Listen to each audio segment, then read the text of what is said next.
Film Club. Or getting drunk on set. Just getting drunk for your fucking job. Thank you very much for joining us for one more round, and welcome back to another episode of Film Club. I'm one of your hosts, Andy Harrison, and to my right, as always, Tyne Donaldson. Hello. Every single week in Film Club, we invite you along to watch a film with us. We come back here, we sit down, we talk about the film, figure out whether or not it still holds up. This week, we have been watching Shaun of the Dead. This is the first of the Cornetto trilogy. So Andy, what is Shaun of the Dead about? Zombies.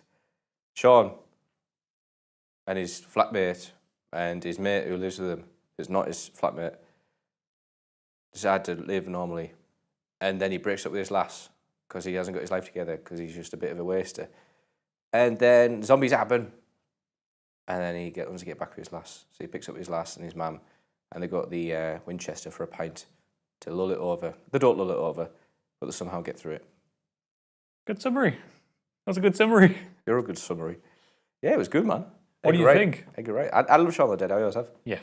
I think that's so you're right. Edgar Wright, amazing director. Probably one of the best working British directors at the moment. We did it back on Scott Pilgrim. We did Scott Pilgrim quite a while ago now. I don't think we did Scott Pilgrim justice. So we're going to spend this episode telling you why Edgar Wright fucking rocks. And it's all here in Shaun of the Dead. Because Shaun of the Dead is amazing. So what's the Cornetto trilogy? Shaun of the Dead, Hot Fuzz at World's End.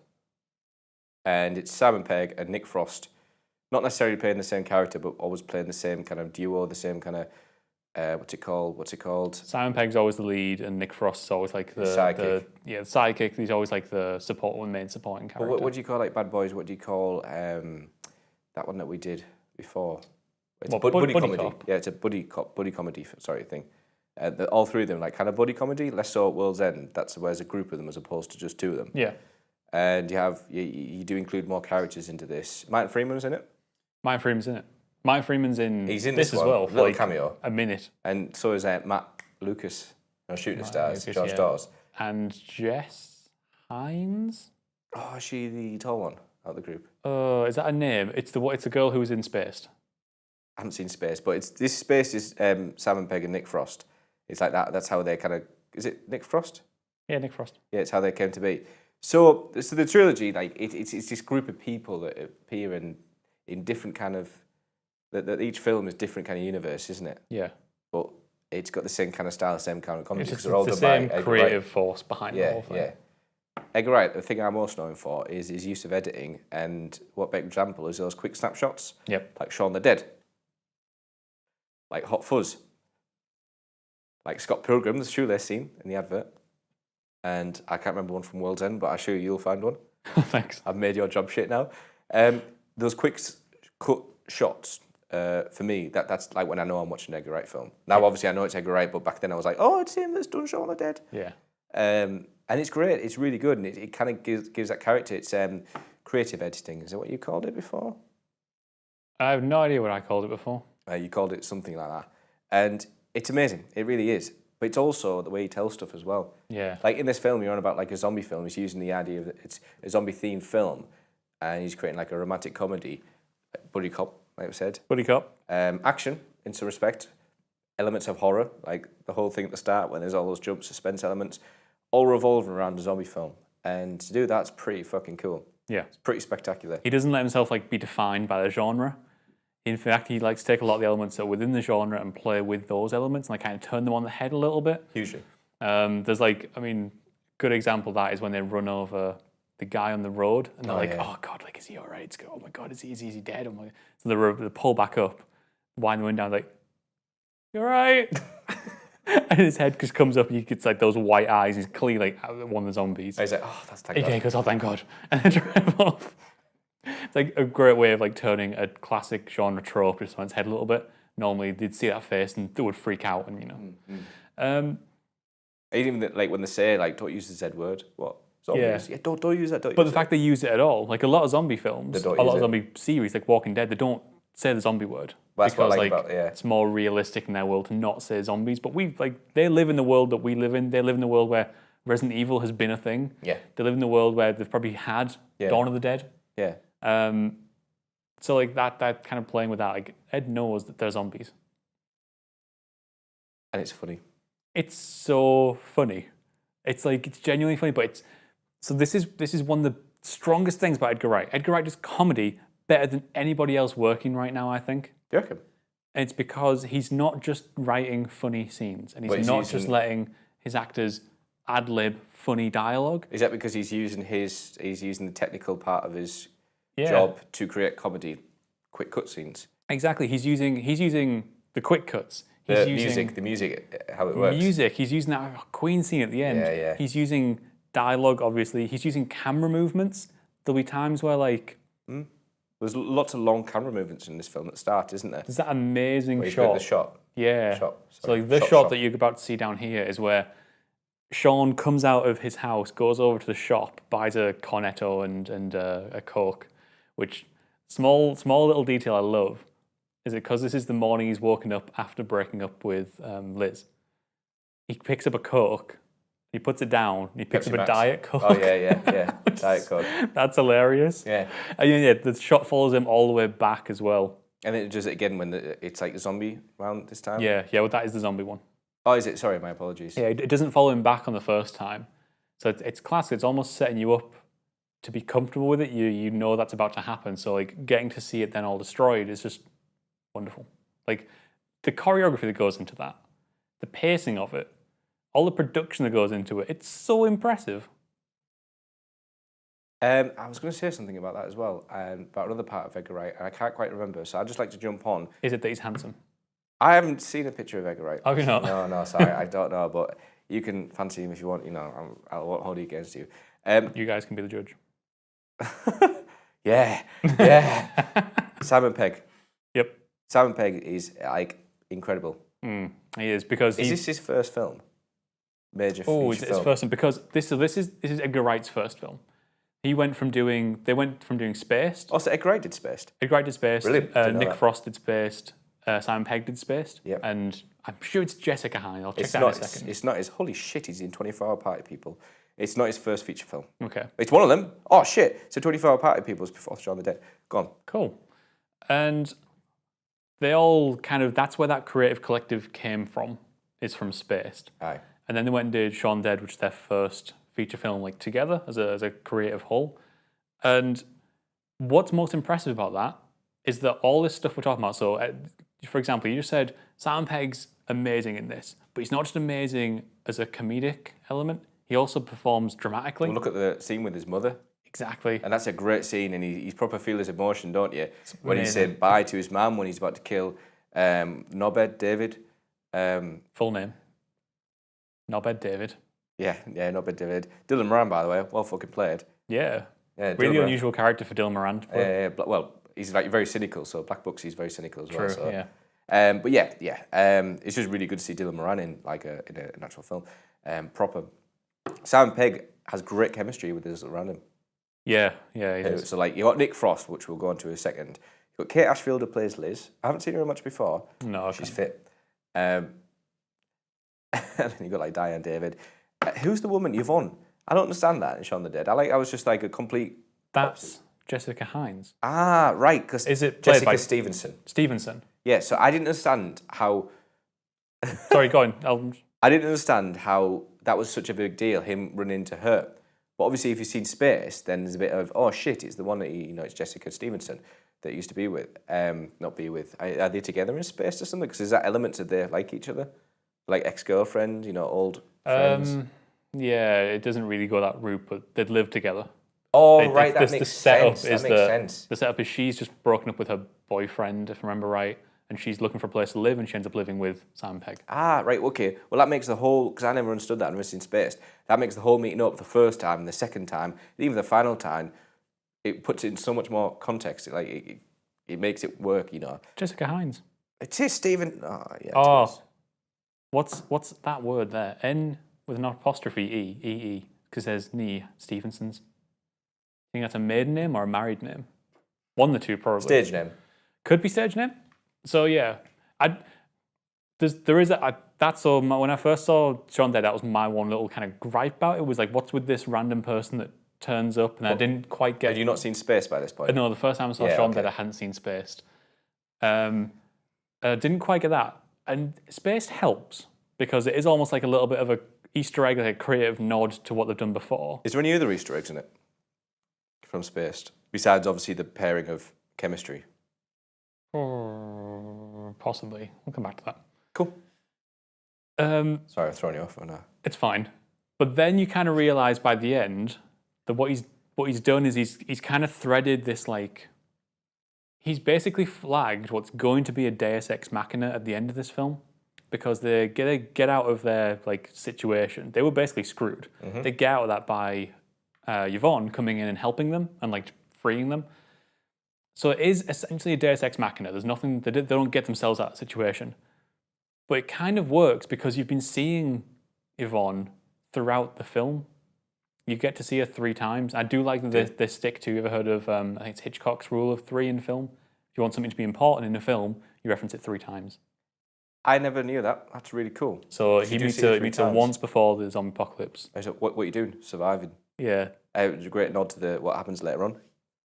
And running off of that, all the dialogue in this film gets, like, repeated at some point. Well, that's very Edgar Wright, isn't it? There's so much of it where, like, someone will say something quite innocuous at the beginning and it'll come up, like, later on. And, like, people do that a lot, but he takes it to another extreme, like, to the point where when Ed is sitting there playing on the PS2, he says... Player 2 is enters.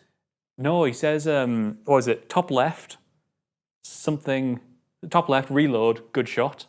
And then right at the end in the bar... Oh, Ed says it to Shaun. Ed He goes says it top to left, Shaun. shoots it, and he goes, good shot. Yeah. Oh, shit, no way. Like, there's so much of the no way. dialogue, That's which is quite cool. Everything's got its, like, knock-on ripple Because effect. Hot Fuzz is full of that, isn't it? Yeah. Like, he's doing it, like, twice fold in that. Yeah. And that's where I've seen it more. But I didn't know it was, like, I should have looked out for that. I'm sorry. And obviously the classic Cool. one, like That's the cool. the big kind of very feather cool. in its cap, overshadowing thing that people love about Shaun the Dead, is that if you kind of pick up on it, right at the beginning, about, what I want to say 15 minutes in, Ed actually outlines what's about to happen in the entire film.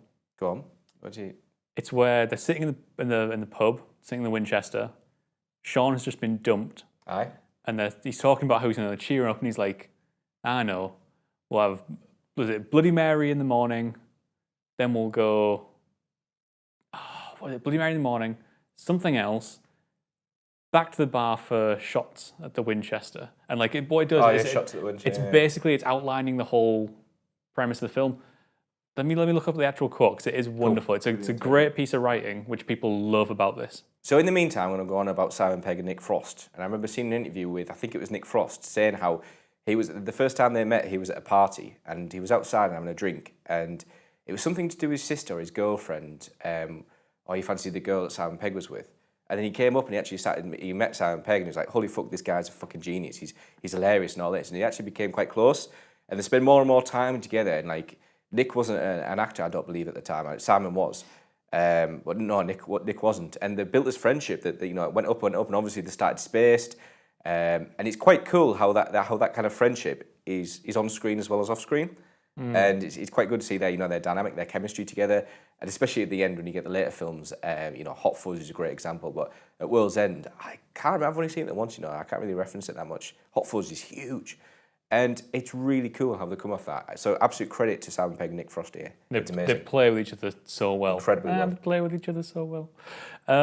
So the quote, we'll have a Bloody Mary, bite at the King's Head, couple at the Little Princess, and stagger to the bar for shots. Makes sense. So I'll break it down for you. Bloody Mary, the girl in the garden, whose name tag is Mary. Ah, shit. Bite at the King's Head, Philip gets bitten. Yeah.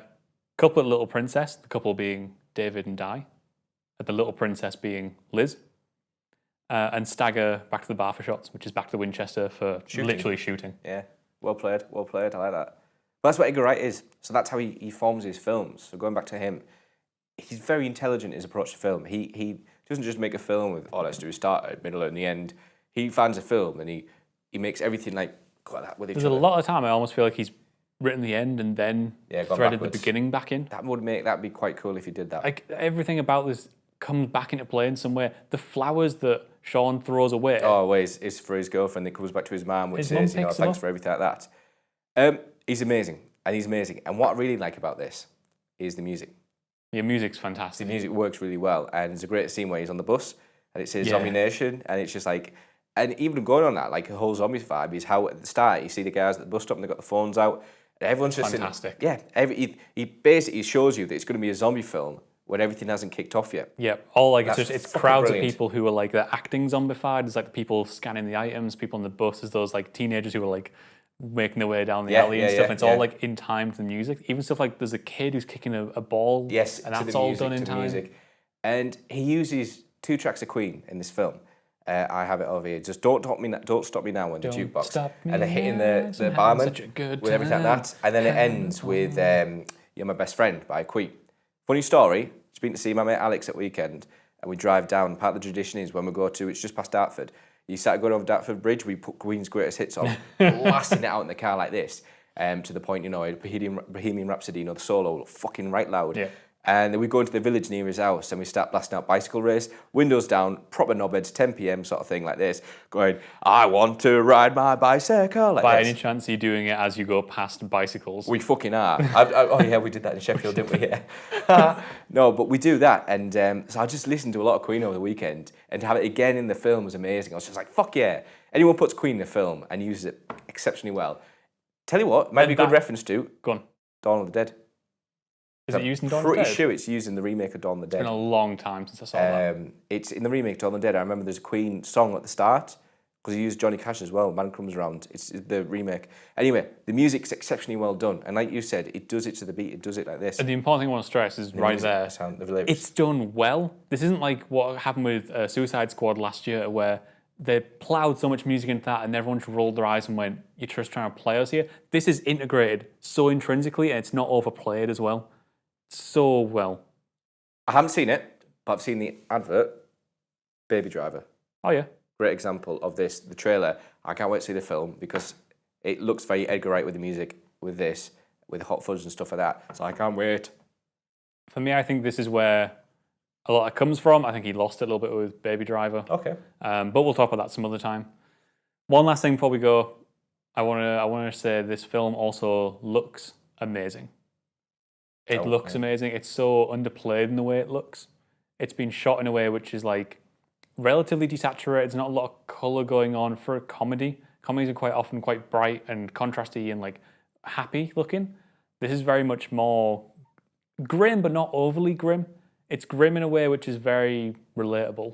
Like it feels like sounds stupid, it feels like a British film. It feels like a East London kind of like, fucking hell, let's just go to a pub on a Friday. Yeah. Like that film. 'Cause if you compare this to like later on when he started teaming with Bill Pope. Bill Pope's a great cinematographer, but when he did World's End, it still looks great. No, it does look amazing, World's End, but it doesn't look as real as this does. So yeah, kudos. Do you know how much the budget for this was? Go on. No, I don't know. Are you asking me? Yeah. I'll find out now, sir. Holy shit. 6.1 million. The same as The Room. Everything's get compared to The Room. The same budget as The Room. There you go. There you go. What a way to end it on. You're tearing me apart, Lisa, or a quote from the film, come on. I did not hit him. I did not. I meant Shaun the Dead, but okay. Oh, okay. Or Shaun the Dead. But yeah, so that's Shaun the Dead, guys. Thank you very much for joining us this week, guys. You can let us know what you thought of Shaun Dead in the comments below, or you can hit us up on Twitter. We'll be back once again next week, where actually, you're going to go into the horror genre. In celebration of Stephen King's It remake coming out this month, we're going to be revisiting the original. Technically not a film. It's like 2 episodes. Yeah, it's a couple episodes, but it's always been released as one film. So we're gonna take a look at the original Stephen King's It. It. You excited? Yeah. Yeah, actually, I haven't seen this in years and I really want to see it again. Fucking right. Thank you very much for joining us, guys. We will see you next week.